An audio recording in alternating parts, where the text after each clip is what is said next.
Hello, welcome to Tae Kwon Do Training. I'll be your instructor for today's show, Bob Lemire. What I'd like to do on today's show is some basic technique, all right, 1-2 techniques, 1-2 punch, 1-2 blocks, single, and then put them together as one move, all right? So when I say single, I mean like a knife hand block and then a punch. All right, so you practice. You're in a fighting stance, knife, hand, block, punch. Then we're going to do knife, hand, block, and punch together. And that's how, when you begin, that's how you learn, combinations to put them together. So we do one move at a time, then another, then we put them together. Pretty easy.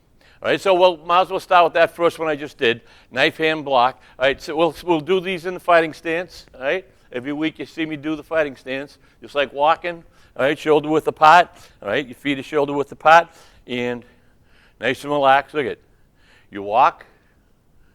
I go through this every week, but this is one of the most important, especially if you're going to learn how to fight. You want to be in a good stance where you have balance. Because if not, and you don't have balance, look at it. You're fighting. You don't know what stance or how to stand. You're tight. Your opponent comes at you, and he just destroys you because you can't move. If you're a moving target, and you're fast, and they're having a hard time moving, especially if they don't know any martial arts or any fighting skills themselves. All right, so you're in a fighting stance, hands are always up, nice tight fist, okay? You're here. Someone comes in, they throw a punch. You do a knife hand block. Knife hand block, right? Knife hand block. The thumb presses against the hand, right? Middle finger bends, and the rest of the fingers kind of follow suit just a little. They don't want to be too straight. And that'll put some pressure on a muscle here. That muscle will be nice and tight and hard, so when you do attack or block, you're going to strike your opponent. All right, so you're here. Now, they're throwing a punch, just very lightly, very lightly. Look at it. Knife hand block, knife hand block, knife hand block. Opposite, then here. You're not going way out here. You're not stopping here. You're just kind of blocking your right, so if they're coming at your head, blocking with that. You'll be hitting their wrist or a piece of wood, pipe or wood, whatever. They're coming at you, you're blocking. Might hurt, but it's better than getting hit in the head. So one. Now, as you're doing that knife hand block, you're getting ready to punch. So you're here, and I'm not doing a hip jog now. I'm just trying to give you the light lesson of a knife hand block. But when you're doing a real good knife hand block and you practice a lot, you just want to snap. See my hip? Snap, snap, right? So knife hand block and then punch. As the knife hand block comes out, the punch is here, then the punch comes in. Keep the block up. All right, 1, 2. All right, so then you practice that. 1, 2, 1, 2. Both sides. And then you get used to that, all right? Now, as you're getting better and your technique is getting stronger, faster, more powerful, you put it together. So instead of doing 1, 2, someone's coming in, bah, one move. So you've blocked. There's no second waiting. There's nothing to wait. It's bah, wah, all right? You're here.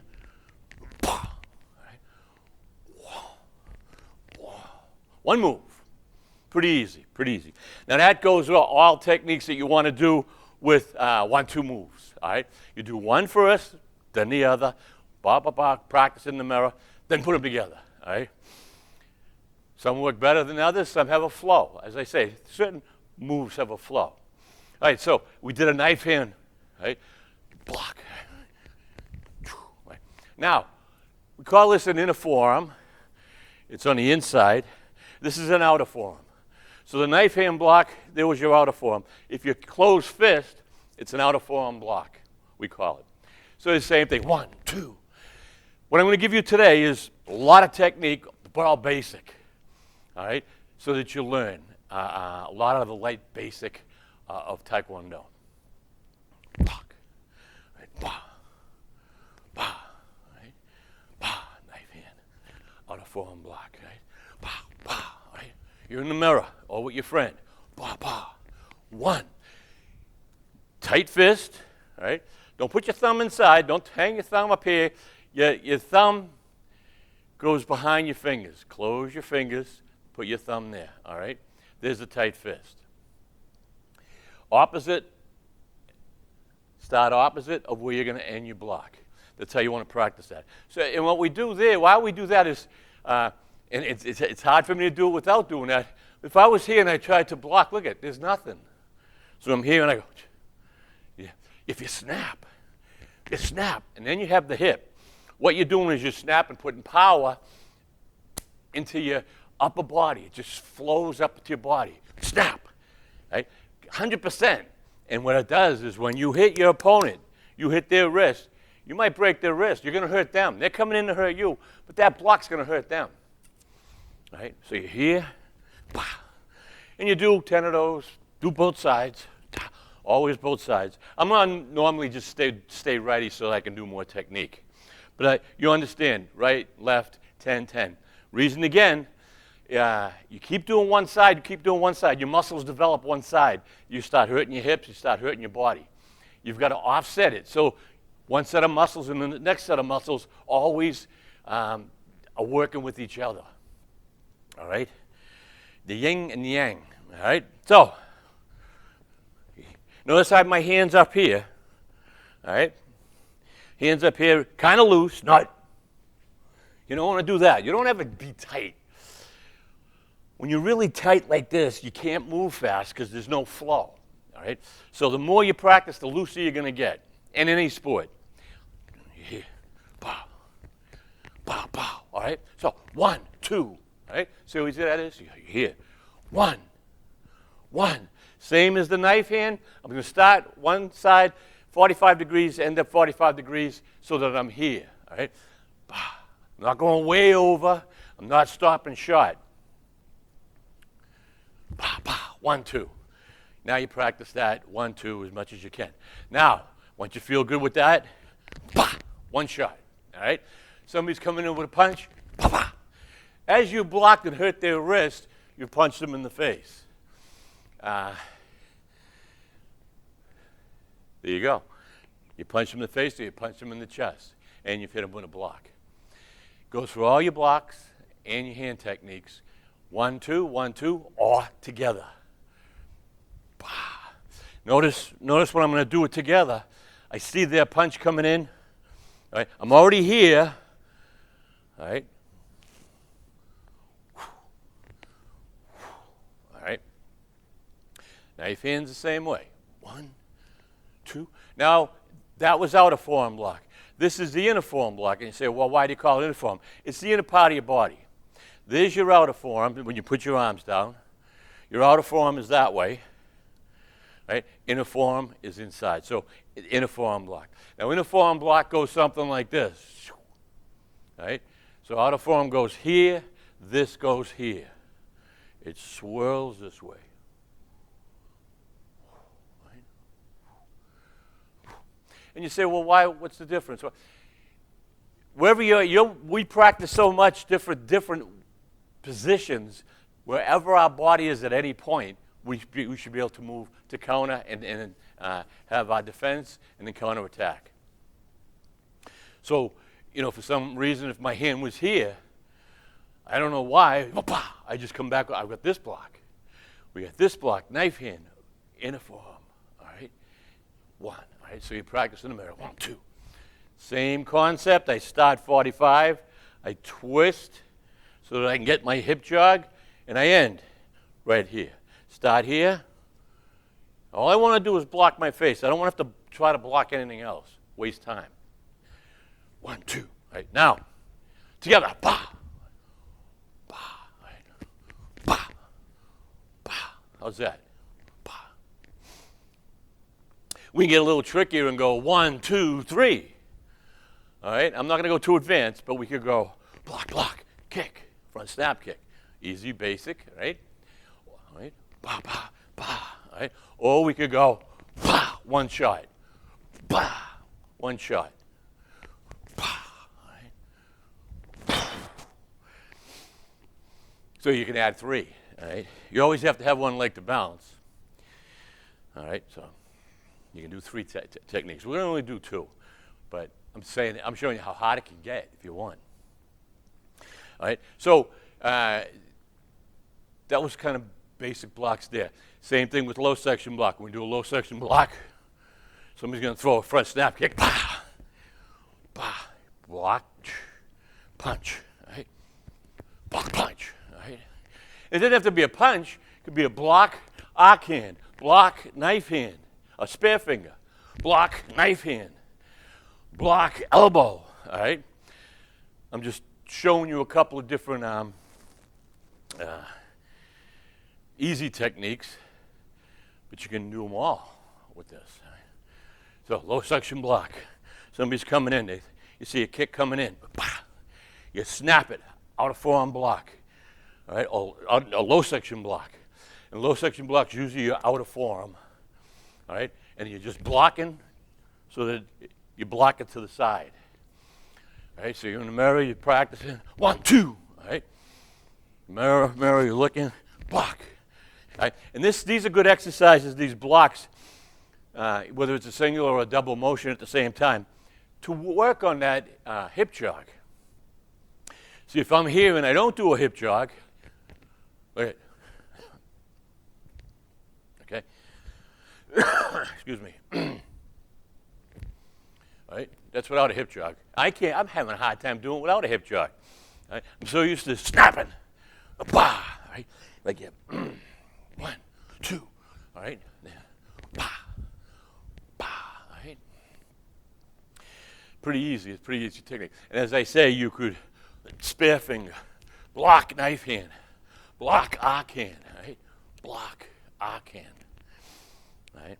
Block, palm heel, block, finger attack. It's 2 feet. You can do anything you want.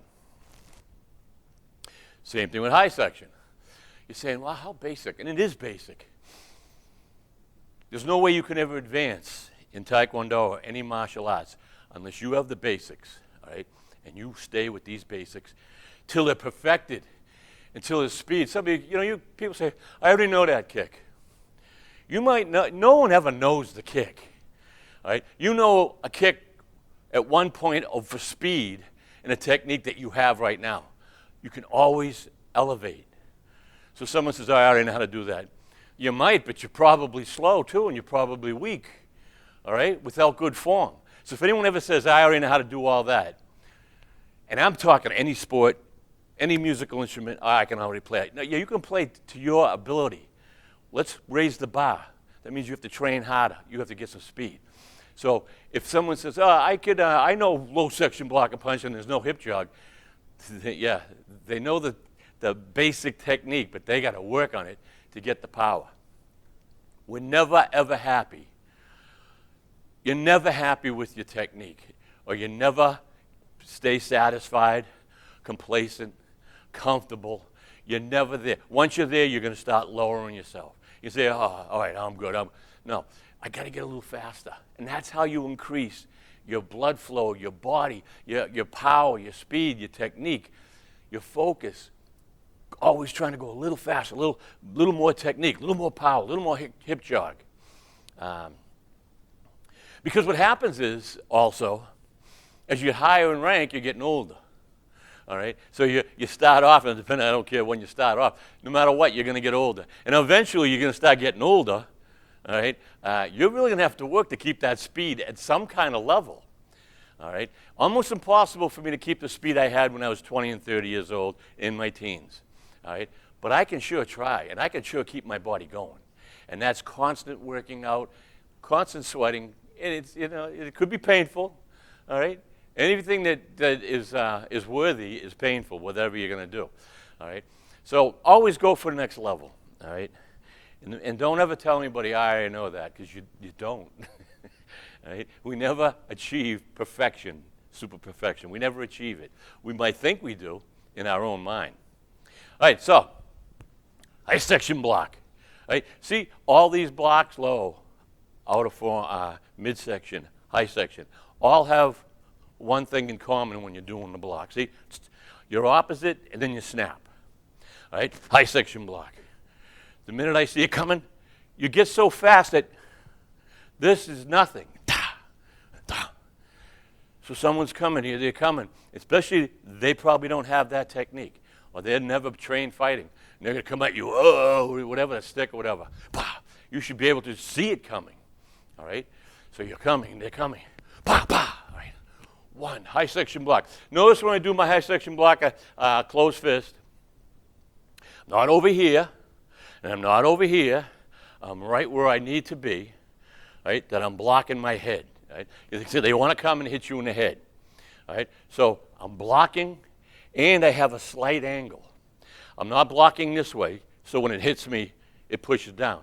I'm blocking this way so that when a stick or something hits me, it'll slide because there's a little angle. Or you have even more power, because if you do this, you kind of lose power. You're here, all right? You got strength and power, all right? So try to remember that right here. Block. You'd be blocking with all this right here. Nice blocking material. And I repeat myself 1,000 times where I get sick of listening to myself. But it's going to hurt. You get hit with a stick. You're going to get hurt. You get hit, a knife coming down. It's going to hurt my arm. But what if it doesn't hit your arm and hit your face or hit your body? Your arm might heal. Your arm will heal. But any part of your body that gets hit with a blunt object or a sharp object, you might not get lucky, all right? So sacrifice the limb for the body, all right?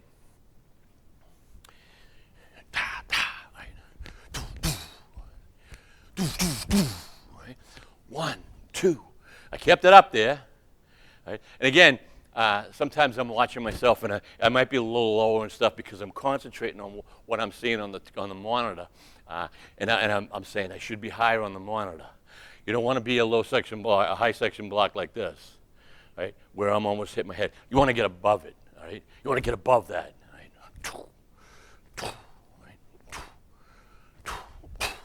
Now you can block, midsection block, high section punch, block, low section punch.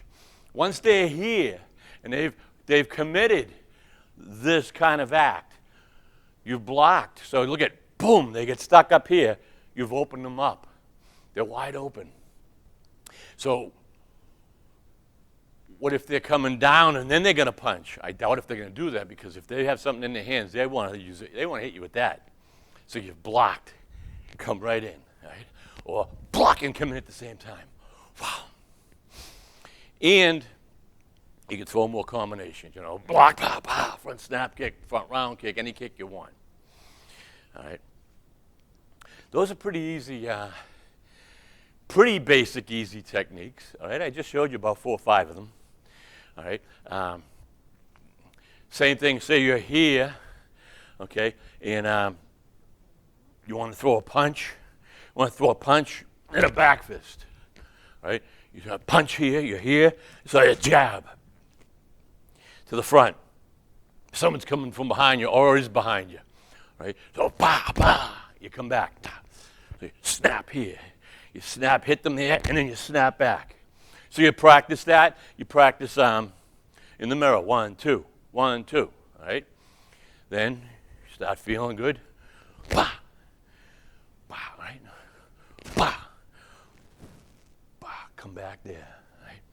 Same thing on the side, right? Punch, back fist to the side. Punch, back fist to the side, right? Punch, back fist to the side, together, all right? You put anything together that you would do 1, 2, all right? And what you want to do is practice so that you have the balance. And after you do that 1, 2, all right, you still want to be in a good stance. A lot of times after you throw a kick or people throw a kick, they're off balance. A lot of times when they throw hand techniques, they're off balance. They're not thinking. They want to get that off, and then all of a sudden they're in another world. You got to stay loose. Okay, bah. Right. Same thing with knife hands, right? You could do a knife hand to the front. I'm making a lot of this stuff up as I go along because there's so much technique. Right? There's thousands and thousands of different combinations. And you practice ones that you like, especially for board breaking. Now, as we're doing this, and you were going to break a couple of boards at a test or a tournament, exhibition, and you went, I'm trying to think, say you want a punch here, and then a back fist here, all right? So you're gonna break a board here, and then back fist here. So if you went break and break, pretty good, pretty impressive. But if you were here and went bah and knocked both of them off, that's really impressive, all right? Because it's like, whoa, both of them just exploded in one shot. And when I'm doing that, see, there's one hip jog for two motions, all right? One hip jog for two motions that are happening, all right? So you're getting power in both of those motions with that one hip jog, all right? A little tricky, all right? See, I'm saying, see the hip? I'm snapping my body. When I do a hip jog, my ankles, my knees, they're loose, all right? And I'm snapping, I'm giving it a little twist. I'm snapping all the way up to my hip. And then my hip goes up to my body. It snaps. Bah, bah. So I could do 4 boards with 2 moves. All right? I could snap a board, break to the front, break a board to the back, punch a board to the side at the same time, and do a back fist. All right? So I'm going 1, 2, right? 1,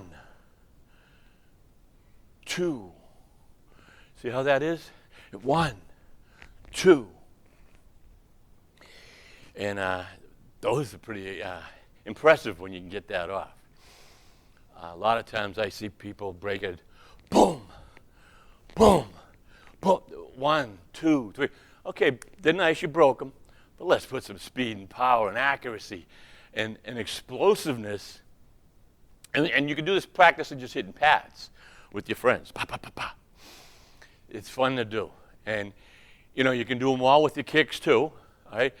With your hands and your kicks. You know, you can have a punch here, all right? Punch here, and then a side thrust to the side. You go 1, 2, or you could go 1, 2, right? Bow. You could break a board in the front and do a side thrust on the side, and break a board there. When you do that type of technique, you practice 1, 2, but then when you're going to do both of them together, look 45 degrees, so your peripheral vision. You know, your peripheral vision means everything you can possibly see from the front to the side. Some people have more peripheral vision because of their eyes made up or the way their eyes are, maybe a little more, but we're all about the same. So, you know, if you go like this, if I go like this with my finger, I see it. When do I stop? And if I keep my eyes straight, when do I stop seeing it? I can still see my finger. It's 90 degrees. All right? It's over here. And I see this finger too. So I'm seeing everything. Not as good, but so if I'm going to do I say a punch to the front and a back fist, and I keep my eyes here, 45 degrees, peripherally I can see the boards.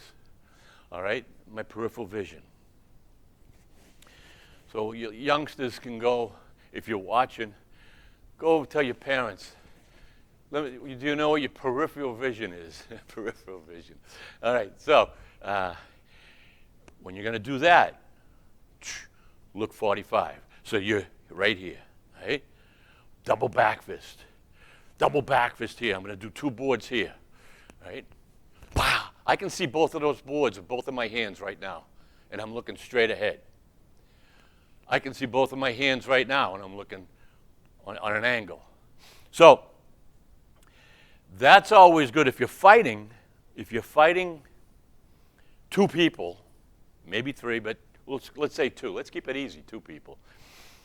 If you're fighting 2 people and there's 2 people in front of you, all right? A lot of people will try to stay right where they are and try to see both of them right. It's hard to fight 2 people at once, especially if they're Taekwondoists, martial artists, boxers, whatever. They know how to fight. Because they're gonna try to surround you at one point, put you in the middle. The goal you want to do is, if you're sparring 2 people or fighting 2 people, very quickly, all right, you know you're in a confrontation, find the weaker one of the 2. All right? If they're both in front of you, all right, move around so that you're always going to keep the bigger guy on the other side of the little guy. All right, if there is a little bigger guy, but the weaker guy. So my thing is, I'm here, they're coming, 2 guys are coming at me. I'm not going to get in the middle of them. Even though my peripheral vision, they could move quick enough where I can't see one of them and then I get hit. You're going to move, you're going to keep moving around the guy who's in the back, because all of a sudden someone's going to have to be in the back. You make sure he's in the back. Now he can't get past his bad buddy, all right, and unless he hits him. And you're fighting the bad guy, the little bad guy, or the weaker bad guy. And that's how you want to fight 2 people. Someday I'm going to grab 2, we'll do maybe the next show. I got a feeling that's a good show. Show you how to fight 2 people.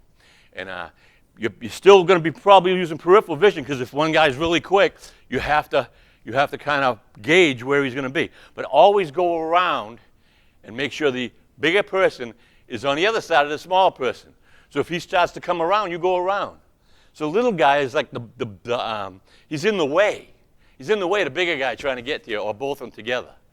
All right? And it's kind of fun when we do 2-on-1 sparring. And you have higher rank with a lower belt, we try to surround them. And it's hard for them, but you got to learn how to be fast and very quickly go around. That's a half hour. That's the fastest half hour of my life. Hope you enjoyed today's class. I try to keep it as basic as possible because, if you can't make it to a school or with COVID or whatever else out there now, you want to be home and train. This is a perfect show. You go on to DATV, on your Google DATV, Drake it. I got hundreds of shows, and different techniques every week. And you can watch them on your phone, your tablet, on your TV, whatever. You're going to get some good martial art technique out of it. All you got to do is practice. And don't overwhelm yourself. Because that's what I'm saying. If I don't keep it real easy for people trying to train, they're going to say, I can't do that. But if they say, wow, that looks kind of easy. So I'm giving you all the basic technique. But then you add your combinations. You add the high end once you start feeling comfortable. All right? And it's not as hard as you might think, especially if you're a youngster. So until next time, have fun and train hard.